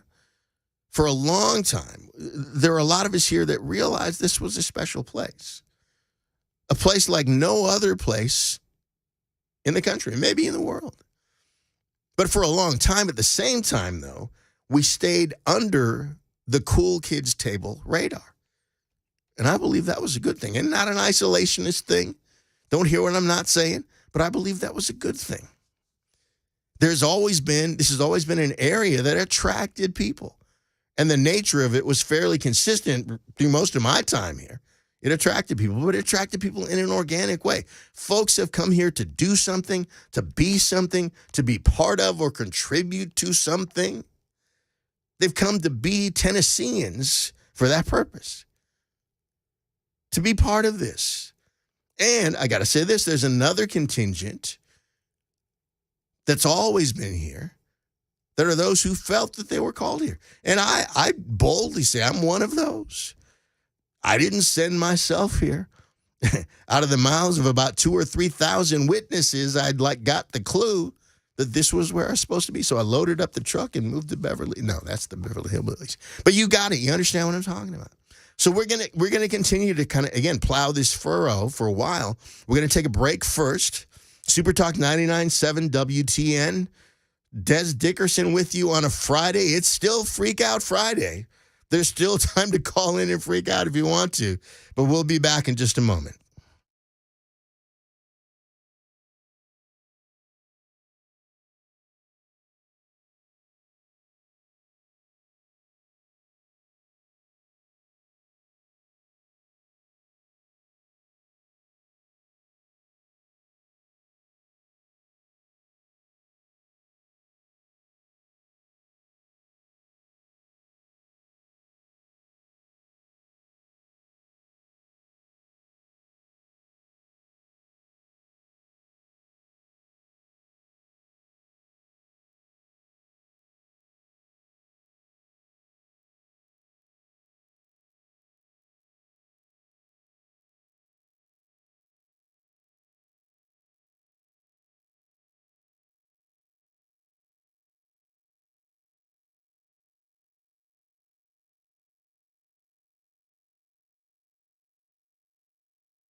Thank you for letting me be myself, says Sly. And that's my encouragement to everybody. Do what you are. Because you have a 100% possibility, potentially, you got a 100% shot at being the best you that's ever been. But if you engage in identity theft and try to be someone or something else, the very best that you can achieve is to be the best knockoff of that person or thing. I don't know about you, but that doesn't appeal to me. Coming in second means you're the first loser. That doesn't appeal to me. So, thank you for letting me be myself. I'm doing what I am. That's all I know how to do. I'm doing what I am, and I hope you are too. So in the interest of doing what I am, what I've been talking about here for the last few minutes is there are times when I know that for me, doing what I am means saying something that needs to be said and discussing something that needs to be discussed, articulating something that needs to be said. That a lot of people, that's what they're thinking, but they're not saying it. And maybe they can't get a handle on how to say it the way they feel it, or maybe they're reluctant to say it, or they're afraid of hurting people's feelings. Whatever the case might be, but we're going to go ahead and just go there this morning because there's some things that really need to be said. So I've alluded to the sea change issues that have impacted our area over the last couple of years. Due to what really, there's no other way to say it. There's like been a sudden surge of transplants, of folks coming here from other places. And it's a very short period of time. I mean, 2 to 3 years tops. And so the sort of, Middle Tennessee, best kept secret, the big town that felt like a small town, that whole thing that was under the radar, suddenly we popped on the radar. Everybody's radar, big time. No, again, don't hear what I'm not saying. I am a transplant. 33 years ago, March 1st, my first official day on my VP of A&R gig at the record company I came here to work for. And, I've said this before, my folks are from Tennessee, Clarksville, Tennessee, born and raised. Spent a lot of time as a kid, summer vacation, kicking it around Clarksville. I still got to take little man. Got to take our youngest son because he hasn't been there. And even though he's the only one that was he's actually a Tennessee native. He's never been to the home place, as they say. My grandfather, who's the one human being that I'm probably the most like, Charlie Moore. But of course, he lived in Martin, Tennessee, so they called him Charlie Moe. Hairiest human being. I was always amazed. He had hair growing out of his ears and his nose. And well, guess what? Thank you, Grandpa Charlie, because now I have to fight that demon. I have to do the same defoliation to get all that stuff. Anyway, too much information. So I'm a transplant. So don't hear what I'm not saying. But as I've often said, again, I consider myself a Tennessean, and I can confidently say for the entire time that I've lived here, growth through relocation has been pretty consistently and organically fit to this pattern of people coming here to do something and be part of something. So for that reason, the jarring shift of the past 2 to 3 years has been like a glaring and sometimes painful thing, because there are some obvious unintended consequences, and there are those who are oblivious to the unintended consequences of this surge. And others are enamored with self-interest and or the benefits that they've seen from it. So they're looking through a different lens. But the rest of us are wide awake, either due to just being sensitive to it, even though it may or may not impact us, or we've been hit by the bus and it's impacted us. So while certain vested interests have benefited, others have been negatively, even severely impacted. Yes, that's true. So for the sort of, Board of Realtors, Chamber of Commerce type affinities, it's been awesome. For certain business sectors, developers, certain retail, restaurant, etc. Cool. What an amazing thing. But for renters and first-time home buyers and move-up home buyers, certain types of small businesses, etc., not so much. They've been crushed by it. There are some folks that have lived in communities for 30, 40 years or more that can no longer afford to live in their own communities because the economies of scale and just the economies, period, have been so distorted by these outside forces, these sudden outside forces, that it changed everything so quickly, there was no way that people could adjust or adapt. Others who were born and raised in those same communities can't afford to live and raise their own children where they were raised. Well, why is that? Because many of us who have come here, well, not us, but many who have come here did so with motives and for reasons very different than those that made for the organic, proportional growth of the past. Median incomes, housing costs, and other key indicators grew organically and proportionally over time in the past. That's changed. Large numbers of folks that have moved here in the last 2 or 3 years have done so for very different reasons. I'm going to talk about those reasons when we come back from the break. That's known as a tease in the radio business. Super Talk 99.7 WTN, Dez Dickerson with you. I'll be back to provoke you in just a moment.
No Barry Manilow on this show, ladies and gentlemen. All right, Super Talk 99.7 WTN. Dez Dickerson with you. Rounding the clubhouse turn on a Friday morning, soon to become Friday afternoon. Freak Out Friday. Yeah. This like makes me think of American Bandstand. And all my baby boomers out there, you know what I'm talking about. The rest of you are going, what? What stand? But there was a time when that was it. I mean, as far as, pop music culture, that was the literally only show in town. Actually was on that show one time. A whole other story. I'll save that for another time. But it's Freak Out Friday, and we had somebody holding, and they left. Hopefully, hopefully they weren't, driving and not doing the hands-free thing. But at any rate, I'm going to continue on.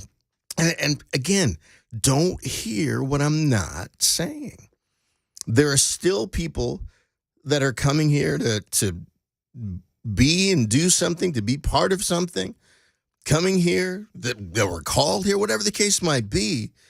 But they're coming here with a sense of placement. That's not what I'm talking about. What I'm giving voice to is something that we need to be aware of. And, you may fit in this category, but you're not aware of it. That's all right. Tell me the truth. Give it to me straight, doctor. I can take it. So, again, large number of folks that have moved here in the past 2 to 3 years have done so for different reasons than those that were sort of the norm in my other, 30 years here. But there are three. I found that there are three in particular. Number one, that there are people who have come here who have fled blue state insanity. And I call it the blue state diaspora. I mean, it's that extreme. They just simply fled the insanity of blue states, whether they were blue state people or not. Because, yes, there are a lot of clear thinkers, a lot of, conservative, Republican, Christian, whatever category you want to identify with, that came here seeking respite from the insanity. But, some have come from those places that weren't necessarily apart and separate and distinct from it, but they just got tired of being negatively impacted by it. They've come here too. But here's the thing, though, and here's the ouch hallelujah. Every once in a while, there's something that at first it's ouch, but then it's, okay, I see the truth in that. I once was blind, but now I see. Hallelujah. So this is an ouch hallelujah. I mean, also understand that there were some things that you let happen where you were. And rather than seek the geographic solution, there were some stewardship issues that needed to be addressed. And I know because I've heard the arguments. You don't understand. It was so far out of hand, and these folks had control. But that it started somewhere. So you have this particular cohort that fleeing the blue state insanity, often in multifamily fashion. Oftentimes 2 and 3 and 4 households from the same family that moved here. The second category, and we got someone on hold, Jim in Manchester. Hang on. We're going to get to you.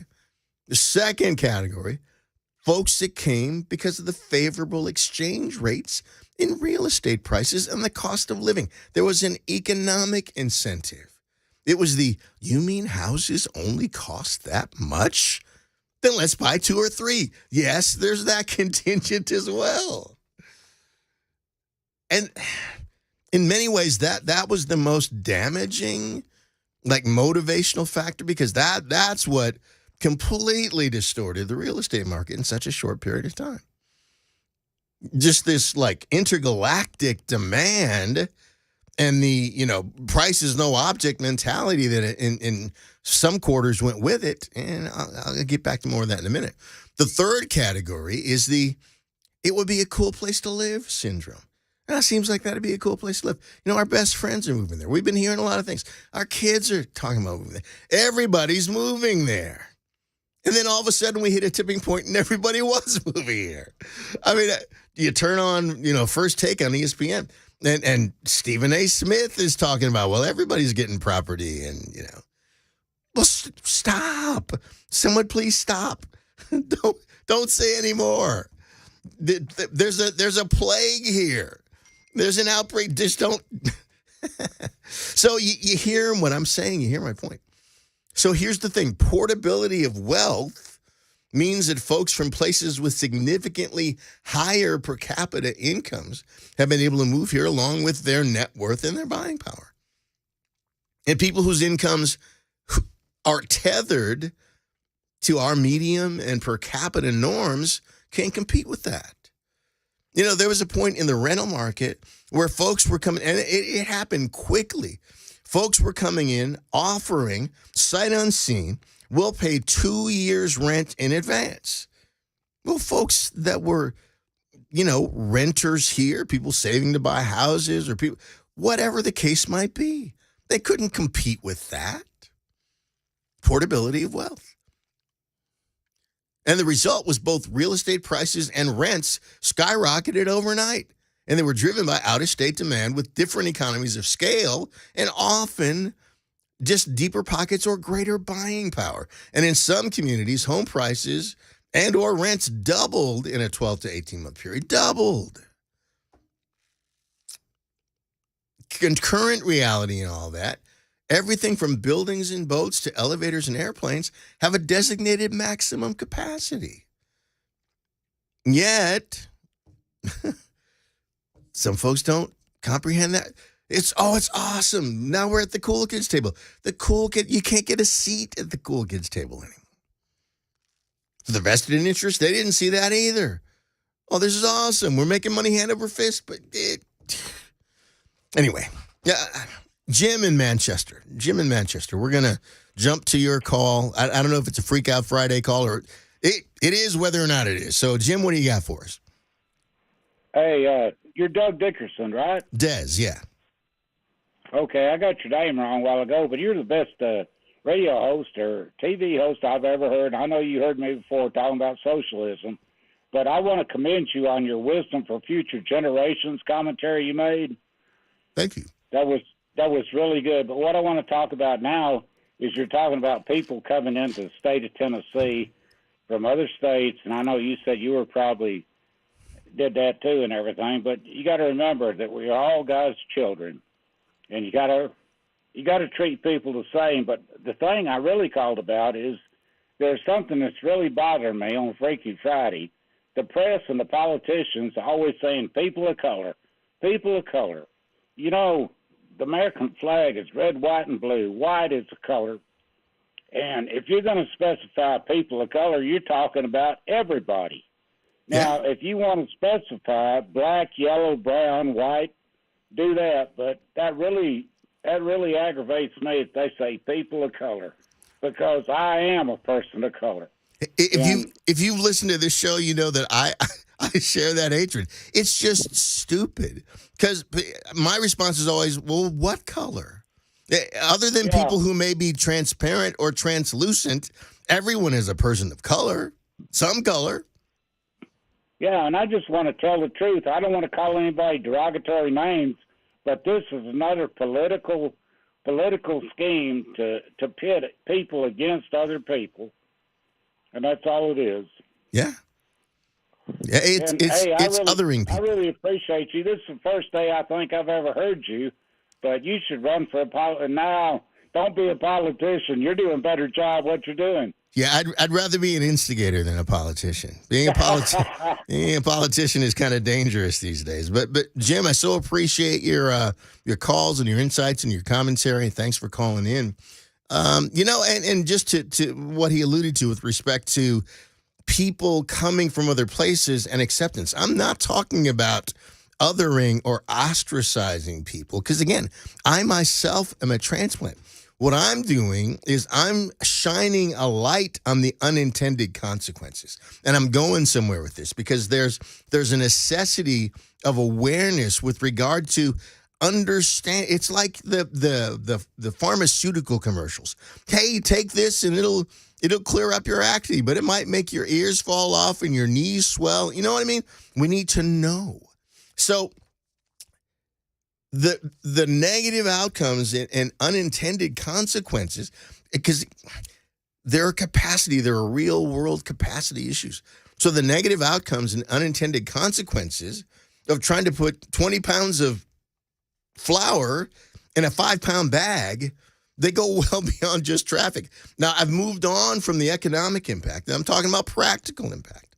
It goes well beyond that, although that's ridiculous enough. I've lived here for 33 years, and there are levels of traffic that I've never seen before. And I'm talking primarily Williamson County, because that's where I've spent, 32 years of my 33 years here.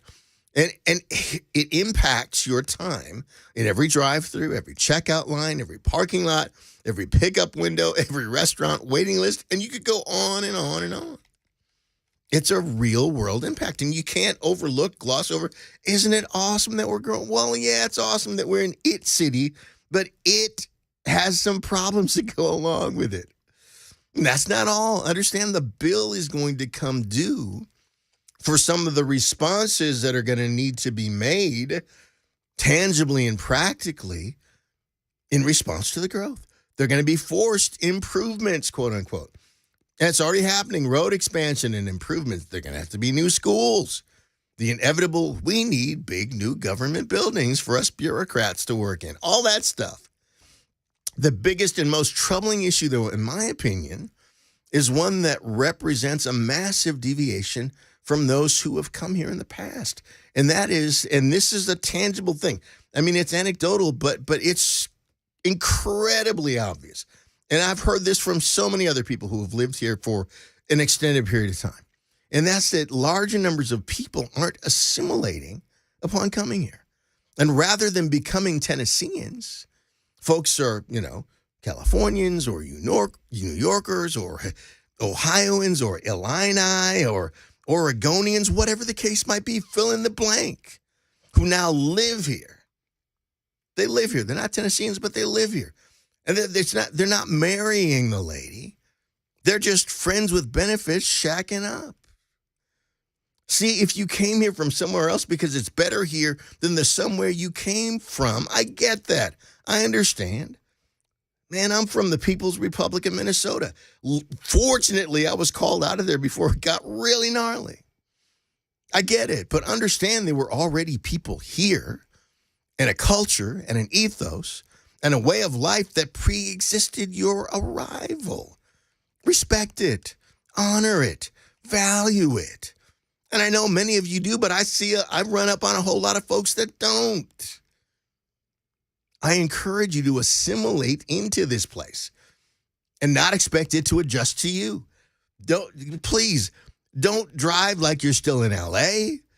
Don't drive like you're still in Philly. Please don't do that, man. I can spot, well, I'm not going to go into it. Come on, man.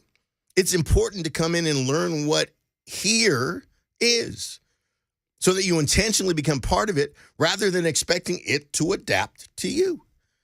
So again, rather than just being Californians or New Yorkers or whatever, New Mexicans, that can't be it, who now live in Nashville or Brentwood or Franklin or Smyrna or Santa Fe or whatever. I encourage you to be Tennesseans. This is a wonderful place filled with wonderful people. And those people are all Tennesseans, irrespective of where they came from or how they got here. It's not enough that it's good for you that you moved here. It's important that it be good for the people who were here before you. Adjust, adapt, and adopt. This is more than just a great place to live. It's a great way to live. And it's the way it is because of the people who lived here first. So my message to you, my brothers and sisters, is be a Tennessean. Okay, we're going to take a quick call from Mark before the break that we're up against here on Freak Out Friday. Mark, can you hop on real quick? What do you got real quick for us? Yo, Mark. Oh, hey, man. Oh, I'm sorry, I didn't hear you. No problem. Hey, guys, man, I get it, man. I get exactly what you're saying. I've been here for 30 years. I'm a transplant from New York.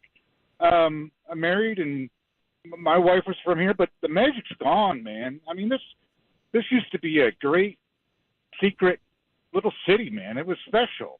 Yeah. And it's gone. In 30 years, it's gone. And you're right, especially in the last 5, man. And it's just gone, and it's not coming back. Well, and here's the thing: I ever the optimist, and thanks for your call, Mark.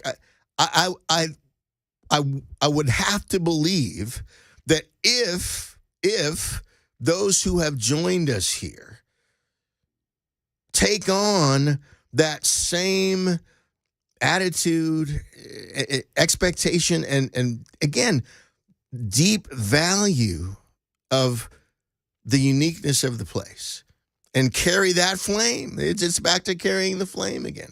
Don't just come here and you know, and be insensitive and fail to assimilate. Be a Tennessean. Let's carry the flame together, y'all. 99.7 WTN. We'll be right back. Thanks.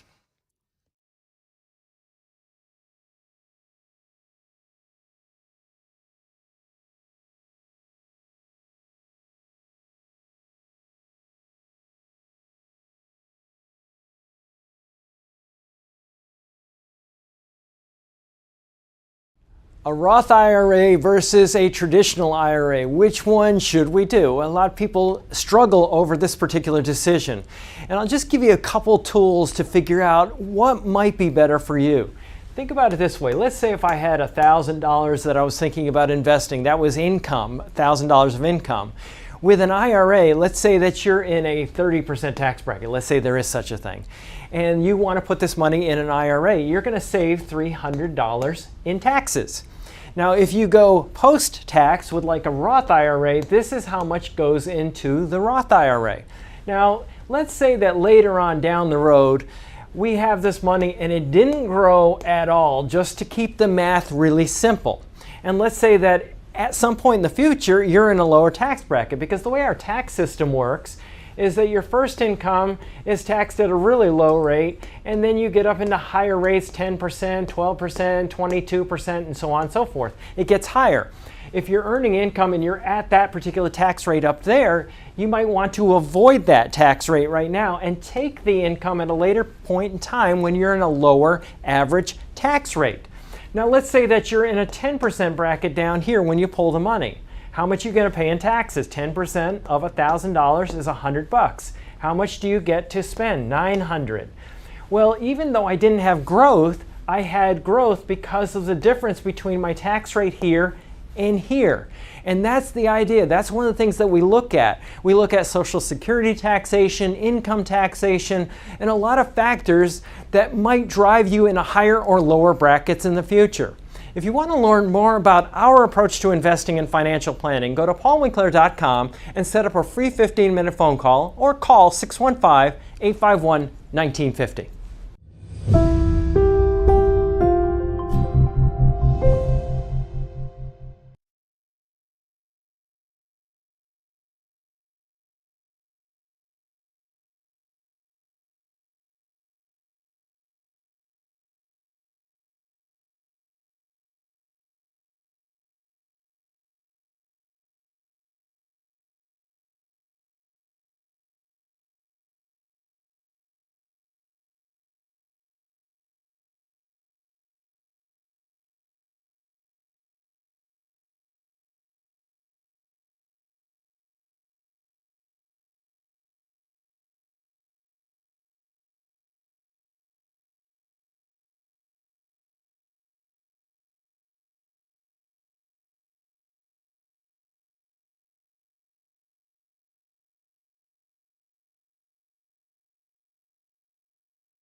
All right. Super Talk 99.7 WTN. Dez Dickerson wrapping it up. Another one in the books. And again, we're all here. If you've been here for 3 weeks or 50 years, man, we've all got an opportunity to just be Tennesseans together. Let's grab some sweet tea and a pulled pork sandwich and some fried pickles, and let's just do it. Let's not just be here, but let's understand what here is and how wonderful that is and how valuable it is. Because this is truly a place like nowhere else. Let's not let it become a place like everywhere else. Well, have a great weekend. Have a weekend that restores and refreshes, but be good to somebody else while you're at it. And I will see you actually next Friday. But until then, have a good one in the name of my friend and buddy, Phil Valentine. We'll see you next time.